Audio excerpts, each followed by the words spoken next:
You're flying along, beautiful day in the mountains, out over a big lake, and your engine fails. You can't get it restarted. You're going to have to ditch. Do you know what to do as a pilot or a passenger? Thing was on fire. There was a big bang. Went underneath the water. When a small aircraft has to ditch into the water, it goes from airspeed to zero in just a few seconds. The aircraft often flips over. And the wing hit the water and catapulted. It is a frightening experience. We just watched the plane sink. Simply knowing which way is up is virtually impossible. Almost every day somewhere in North America, this happens. An aircraft has to ditch or crashes into the water. The good news is most planes will stay afloat for several minutes, giving the passengers and crew lots of time to get out if they know what to do. Come around this way. Surprisingly, 2/3 of those on board will survive the initial crash, but the majority will die anyway, from drowning, from failing to get out of the airplane.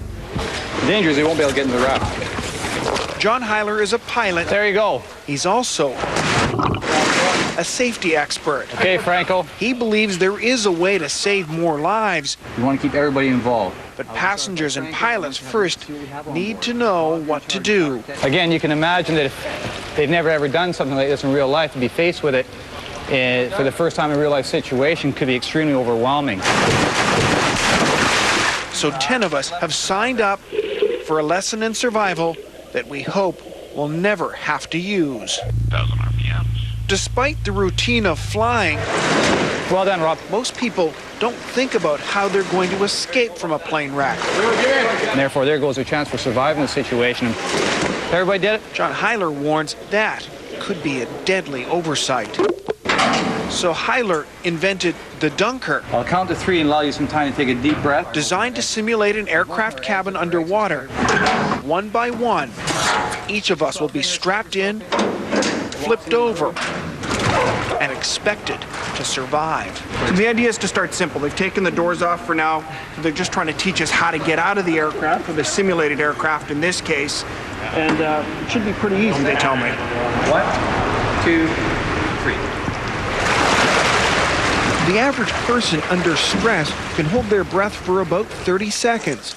It's enough time to get out if you follow 5 important steps. So the 5 steps are: wait for the motion to stop. You don't want to get pushed around by the water because disorientation can set in very quickly.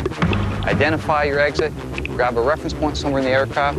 With the other hand, release your seatbelt and pull yourself out. Escaping from an overturned cabin isn't as easy as it looks. Poor visibility or lack of light will leave most victims not knowing which way is up. So it's pretty disorientating right away. You come out actually on the other side of the airplane, not really sure where you are. Everything's out of focus, obviously, because you're in the water, you don't have any goggles on. You can see this would be actually very difficult in a sort of surprise situation. As each of us conquers each simulation, John cranks it up a notch, adding an obstacle. You've got to get the door open to get yourself out. After a few tries, the Dunker seems almost routine. The initial rush goes away and you just keep calm, then it's fine. But that's the main thing, is just to try to realize you don't have to get out in 5 seconds. You can handle for a minute. So. But then, John throws in a curve. To simulate damage to the aircraft, one of the doors is jammed shut. It won't open. My primary exit doesn't work. Where's my secondary exit? Not only where's the secondary exit, but how am I going to open it when I get there? It will require some calm, quick thinking. Panic could use up valuable air, and that could mean the difference between escape and death. 1 to 2, 3 seconds is enough to get your thoughts together, to figure out what do I have to do. And I know I can get myself out of this. With the Dunker mastered, we're forced to do it all over again, but this time with goggles designed to simulate complete darkness. So you want to make sure that you have a good mental roadmap, how to get your hand on the handle. We're forced to escape completely blind, feeling our way to safety. On average, it takes about 30 seconds to escape from the aircraft. That's it. Once out, Well done. we're taught how to use the safety equipment. Just slide them up. The raft, the life jackets, basic stuff that most of us have never thought about before. We want them to be aware of what can happen, and if they're aware of what can happen, aware of the barriers that can preclude it, they can actually prepare themselves much better. With the water work complete, we towel off and head to the classroom. I know how to get myself out of this. Everyone here has survived the dunker. Congratulations, Raft. We're all certified in crash survival. But this is about more than just a piece of paper. This is about peace of mind, the kind you get from knowing you now know how to live through a plane crash.